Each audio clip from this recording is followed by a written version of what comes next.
Hello friends, welcome back to my channel. இன்னைக்கு நம்ம சேனலில் நம்ம ஒரு சூப்பரான சுண்டைக்காய் வத்தல் குழம்பு எப்படி பண்ணுறது அப்படின்றத பார்க்கலாம் வாங்க. முதல்ல என்னென்ன தேவைன்றதை பார்த்துடலாங்க.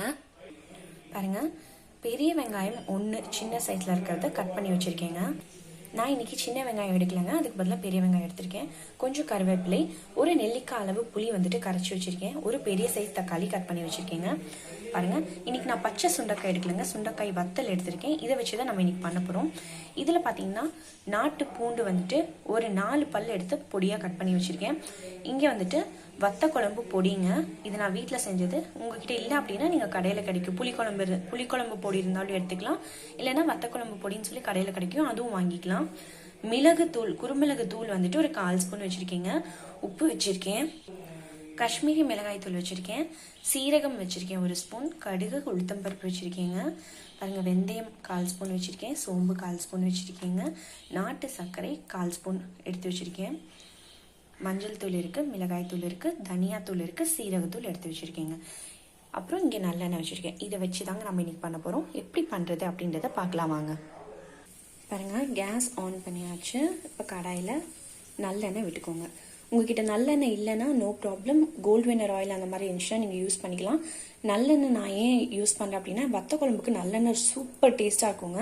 அதனால தான் நான் நல்லெண்ணெய் யூஸ் பண்ணுறேன். உங்ககிட்ட இருந்தால் நீங்கள் சேர்த்திக்கோங்க. பாருங்கள், ஒரு பெரிய குழிக்கரண்டி அளவுக்கு நான் நல்லெண்ணெய் யூஸ் பண்ணிக்கிறேன். கேஸ் வந்துட்டு மீடியம் ஃப்ளேமில் வச்சுட்டே பண்ணுங்கள். இதுக்கு அடுத்தது நம்ம கடுகு, சீரகம், வெந்தயம் இதெல்லாமே ஆட் பண்ணிக்கலாம். பாருங்கள், கடுகு, வெந்தயம், சீரகம், சோம்பு நான் ஆட் பண்ணிட்டேன்.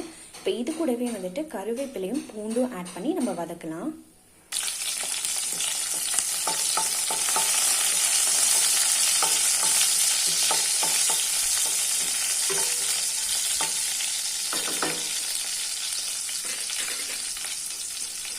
பாருங்கள், இது கூட நம்ம இப்போ கட் பண்ணி வச்சுட்டு வெங்காயம் ஆட் பண்ணிக்கலாம். பாருங்கள், வெங்காயம் ஆட் பண்ணிட்டேன். இதுக்கு மேலே வந்துட்டு லைட்டாக நம்ம உப்பு ஆட் பண்ணிக்கலாம், சீக்கிரம் வதங்குறதுக்காக.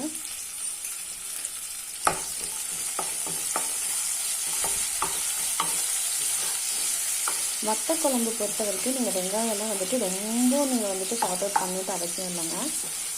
நார்மலாக நீங்கள் வதக்கினாலே போதும். எல்லாமே வெங்காயம் இல்லை, வெங்காயம் தக்காளி எல்லாமே நார்மலாக வதக்கினா போதும். சின்ன வெங்காயம் இதுக்கு பதிலாக ஆட் பண்ணுவாங்க, இன்னும் டேஸ்ட்டாக இருக்கும். எனக்கு அதுக்கு டைம் இல்லைன்றதுக்காக நான் பெரிய வெங்காயம் யூஸ் பண்ணுறேன். உங்கள்கிட்ட சின்ன வெங்காயம் இருந்தால் நீங்கள் அதை யூஸ் பண்ணிக்கலாம். சின்ன வெங்காயம் கட் பண்ணியும் போடலாம், முழுசாகவும் போட்டு பண்ணலாம், இன்னமும் நல்லாயிருக்கும்.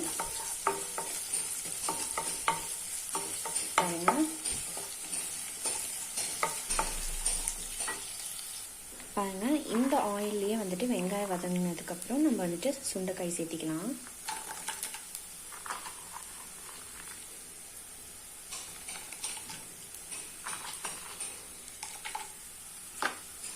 சேர்த்திட்டு இந்த ஆயில்லையே வந்துட்டு இதை நல்லா வறுங்க விடுங்க. பாருங்க, நல்லா இதை மிக்ஸ் பண்ணிடுங்க.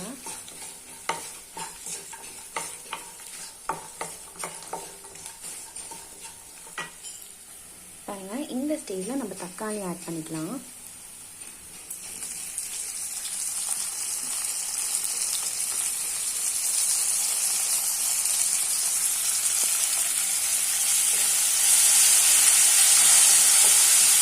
தக்காளி சீக்கிரம் வதங்கணுன்றதுக்காக ஒரு 1/4 ஸ்பூன் உப்பு ஆட் பண்ணிக்கலாம்.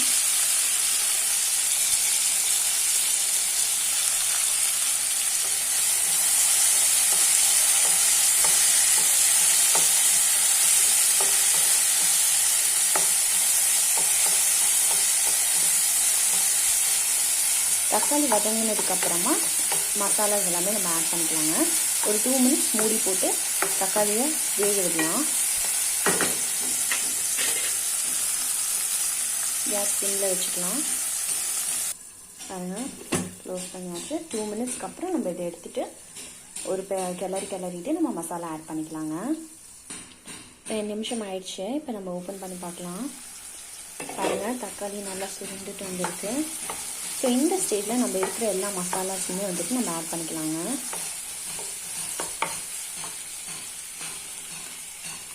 பாருங்கள், எல்லா மசாலாஸும் எடுத்து வச்சுருக்கேன். அது கூடவே 1 ஸ்பூன் நாட்டு சர்க்கரை எடுத்து வச்சுருக்கேன். மொத்தமாக நம்ம ஆட் பண்ணிக்கலாம்.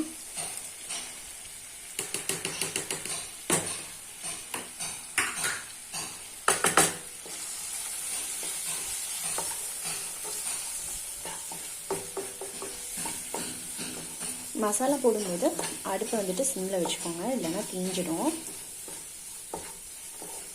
பாருங்க மசாலா வந்துட்டு இப்போ நல்லா ஒட்டிக்கிச்சு ஒன்றோட ஒன்று. இது வந்துட்டு மசாலா தனியாக எண்ணெய் தனியாக பிரிஞ்சு வரணும். அந்த ஸ்டேஜில் நம்ம புளி ஊற்றிக்கலாம். இப்போ மசாலா நல்லா கிளறி விட்டுட்டு கொஞ்சோண்டு தண்ணி சேர்த்திக்கலாம். சேர்த்து இதை மூடி வச்சு ஒரு 2 to 3 minutes இதை வேக விடணும். மசாலா தனியாக எண்ணெய் தனியாக பிரிஞ்சு வரணுங்க. அதுக்கப்புறமா நம்ம புளி தண்ணி ஊற்றிக்கலாம். பாருங்க பாருங்க 1/4 கிளாஸ் அளவுக்கு தண்ணி ஊற்றிக்கிறேன்.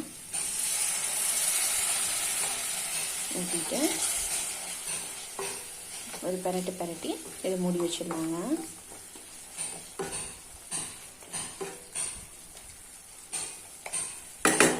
கேஸ் வந்துட்டு சிம்மில் வச்சுக்கோங்க, இல்லைனா மீடியம் ஃப்ளேமில் வச்சுக்கோங்க. இப்போ நம்ம இதை மூடி 2 to 3 minutes விட்டு அதுக்கப்புறமா எடுத்து புளி தண்ணி ஆட் பண்ணிக்கலாங்க. பாருங்கள் 2 நிமிஷம் ஆயிடுச்சு. நம்ம இப்போ திறந்து பார்த்துக்கலாம்.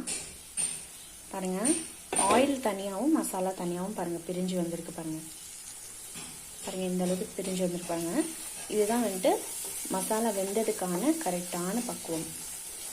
இப்படி வந்துச்சுன்னா மசாலா வந்துட்டு நல்லா வெந்துருச்சு அப்படின்னு வந்துட்டு அர்த்தம். அந்த பச்சை ஸ்மெல் நல்லா போயிடுச்சு அப்படின்னு அர்த்தம். இப்போ இந்த ஸ்டேஜில் நம்ம வந்துட்டு புளி ஆட் பண்ணிக்கலாம். பாருங்க நான் இப்போ புளி ஆட் பண்ணிட்டேன். நான் ஒரு பெரிய நெல்லிக்காய் சைஸ் புளி வந்துட்டு நான் ஆட் பண்ணியிருக்கேங்க. உங்களுக்கு எந்த அளவுக்கு புளி தேவையோ அந்த அளவுக்கு நீங்கள் ஆட் பண்ணிக்கோங்க.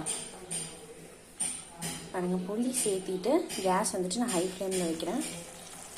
இந்த ஸ்டேஜில் நீங்கள் வந்துட்டு காரம், உப்பு, புளிப்பு எல்லாமே வந்துட்டு நீங்கள் செக் பண்ணிக்கோங்க. புளி பத்தலைன்னா புளியை ஆட் பண்ணிக்கோங்க, காரம் பத்தலைன்னா மிளகாத்தூள் ஆட் பண்ணிக்கோங்க.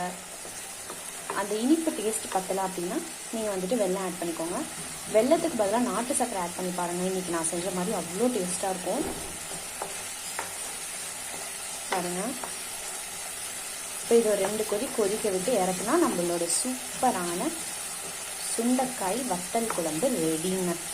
இது சுட சுட நம்ம வந்துட்டு ஒயிட் ரைஸ் கூட, இட்லி கூட, தோசை கூடலாம் வச்சு சாப்பிடும்போது, மெயினாக சப்பாத்தி கூடலாம் வச்சு சாப்பிடும்போது அவ்வளோ டேஸ்ட்டாக இருக்குங்க. ட்ரை பண்ணி பாருங்கள், கண்டிப்பாக ட்ரை பண்ணி பாருங்கள். ட்ரை பண்ணி பார்த்துட்டு எப்படி இருந்துச்சுன்னு மறக்காமல் கமெண்ட்டில் சொல்லுங்கள். இந்த ரெசிபி உங்களுக்கு பிடிச்சிருந்தா மறக்காமல் சேனலை லைக் பண்ணுங்கள், சப்ஸ்கிரைப் பண்ணுங்கள், ஃப்ரெண்ட்ஸ் அண்ட் ஃபேமிலிஸ்க்கு ஷேர் பண்ணுங்கள், நம்ம சேனலை ஃபாலோ பண்ணுங்கள்.